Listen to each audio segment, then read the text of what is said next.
সদ্য সাবেক রাষ্ট্রপতি মোহাম্মদ শাহাবুদ্দিন কিছুক্ষণের মধ্যে বঙ্গভবন ছেড়ে যেতে পারেন। তাকে আনুষ্ঠানিক বিদায় জানাতে প্রস্তুত বঙ্গভবন। এর মধ্যে গুলশানে তার নিজের বাসা প্রস্তুত করা হয়েছে। শুক্রবার রাষ্ট্রপতির পদ থেকে সরে দাঁড়ান মোহাম্মদ শাহাবুদ্দিন। তিনি ছিলেন দেশের 22তম রাষ্ট্রপ্রধান। তার মেয়াদ শেষ হওয়ার কথা ছিল 2028 সালের 23 এপ্রিল, কিন্তু তিনি 2023 সালের 24 এপ্রিল শপথ গ্রহণ করেন।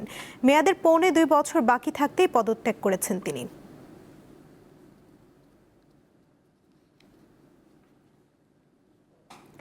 বঙ্গভবনের সামনে রয়েছেন সহকর্মী শিউলি শবনম। তিনি যোগ দিচ্ছেন সেখানকার খবর নিয়ে। শিউলি, সাবেক রাষ্ট্রপতিকে বিদায় জানাতে বঙ্গভবনে কি আনুষ্ঠানিকতা দেখছেন জানাবেন।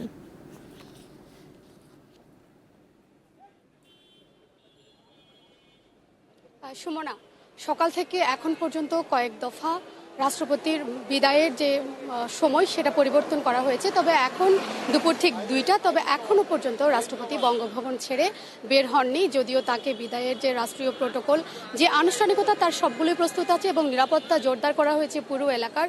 এবং যেহেতু আপনি জানেন যে এটা গুরুত্বপূর্ণ এলাকা এবং চারপাশে যান চলাচল রয়েছে, সব মিলে নিরাপত্তার ব্যাপার আছে, সবগুলো সামলাতে আসলে এখানে দায়িত্বরতরা কাজ করছেন। তবে এখনো পর্যন্ত রাষ্ট্রপতির যে গাড়িবহর সেটা এখনো পর্যন্ত বের হয়নি। ফলে গণমাধ্যম কর্মী যারা এখানে সকাল থেকে অপেক্ষা করছেন, তারা সহ এখানে যেসব উপস্থিত ব্যক্তিবর্গ রয়েছেন, প্রত্যেকেরই অপেক্ষা আসলে কবে নাগাদ খুলবে বঙ্গভবনের ফটক এবং বের হয়ে আসবেন রাষ্ট্রপতি। তিনি আনুষ্ঠানিকভাবে বিদায় নেবেন এবং তার দায়িত্ব ছেড়ে দেওয়ার পর এটাই হবে তার আসলে শেষ আনুষ্ঠানিক বিদায়। এবং এখান থেকে তিনি সোজা তার গুলশানে যে নিজ বাসভবন রয়েছেন সেই বাসভবনে তিনি উঠবেন এবং তাকে রাষ্ট্রীয় সমস্ত প্রোটোকল মেনে, নিরাপত্তা মেনে তাকে তার গুলশানের যে কার্যালয় সেখানে পৌঁছে দেওয়া হবে। এবং সকাল থেকে আমরা যেটা দেখেছি যে বঙ্গভবনের ভেতরে রাষ্ট্রপতিকে বিদায়ের জন্য তার যে গাড়িবহর প্রস্তুত করার বিষয়, সেটা সাজসজ্জার বিষয় এবং তার সমস্ত প্রয়োজনীয় জিনিসপত্র গোছানোর বিষয়, তার সবগুলোই সম্পন্ন করা হয়েছে।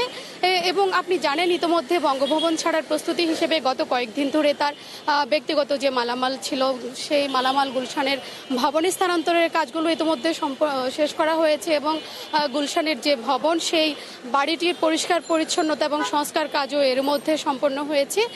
এবং সুমনা, আপনি নিশ্চয়ই জানেন যে গত শুক্রবার তিনি তার শারীরিক অসুস্থতার কারণ দেখিয়ে রাষ্ট্রপতির পদ থেকে অব্যাহতি নেন, অর্থাৎ পদত্যাগ করেন এবং আনুষ্ঠানিকভাবে তার আজকেই বঙ্গভবন ছেড়ে যাওয়ার কথা এবং সেই প্রস্তুতিই চলছে সকাল থেকে মূলত। এবং যে কোনো সময় বঙ্গভবন ছেড়ে তিনি বের হবেন। এবং আপনাকে একটু জানিয়ে রাখি যে যেহেতু তিনি শারীরিক অসুস্থতার কারণ দেখিয়ে তার রাষ্ট্রপতি পদ থেকে পদত্যাগ করেছেন এবং চিকিৎসকরা সেই অনুযায়ী তাকে আসলে তার শারীরিক যে অবস্থার অবনতি সেটা কাটাতে তাকে সিঙ্গাপুর অথবা ব্যাংককে তার চিকিৎসা নেওয়ার জন্য তারা পরামর্শ দিয়েছেন। সে অনুযায়ী রাষ্ট্রপতি পদত্যাগ করার পর, অর্থাৎ তিনি তার গুলশানের বাসভবনে ওঠার পর তিনি বিদেশে তার চিকিৎসা নেওয়ার বিষয়টি সম্পন্ন করতে তার বিদেশ যাওয়ার কথাও রয়েছে, সেটা আমরা প্রাথমিক সূত্রে জানতে পেরেছি। এবং যেহেতু তিনি বিদায়ী রাষ্ট্রপতি এবং সাবেক রাষ্ট্রপতি হিসেবে রাষ্ট্রের পদত্যাগ করার পরও যেসব সুযোগ সুবিধা তার পাওয়ার কথা, সেই সমস্ত কিছু তিনি আসলে পাবেন এবং সে অনুযায়ী সরকারের পক্ষ থেকে সব ধরনের উদ্যোগ ইতিমধ্যে নেওয়া হয়েছে। এবং আমরা যেহেতু এখনও বঙ্গভবনের সামনে আছি এবং রাষ্ট্রপতি কবে নাগাদ বেরোচ্ছে এবং বের হলে তার গাড়িবহর ঠিক গুলশানের কার্যালয়ে যাওয়ার জন্য যে প্রস্তুতি, সে প্রস্তুতি নেওয়া হয়েছে এবং পরবর্তীতে রাষ্ট্রপতি বের হওয়ার পর কি পরিস্থিতি থাকে পুরো এলাকার এবং সব মিলে রাষ্ট্রপতির আসলে সর্বশেষ গন্তব্য কি, সে বিষয়ে আপডেট আমরা সুমনা পরবর্তীতে আপনার মাধ্যমে জানাতে পারবো। এই ছিল এখান থেকে সর্বশেষ। শিউলি, ধন্যবাদ আপনাকে।